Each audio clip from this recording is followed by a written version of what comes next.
What I have here is a neodymium magnetic grid, and so each one of these little squares is a neodymium magnet or a rare earth magnet. And what I have on top here is a little strip of graphite that um, just really just kind of coasts along or floats above the neodymium magnets here. Um, So I thought that was pretty neat. I've seen some videos where people actually put a load on here, like a little Lego guy, and he floats back and forth like on a little hoverboard.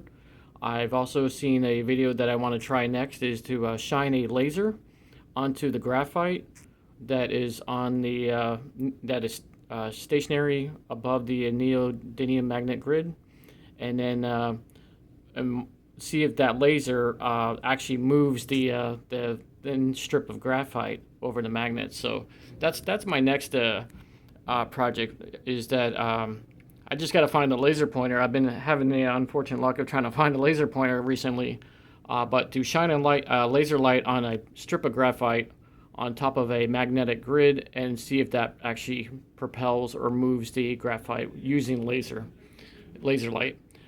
All right, so that's it for this video.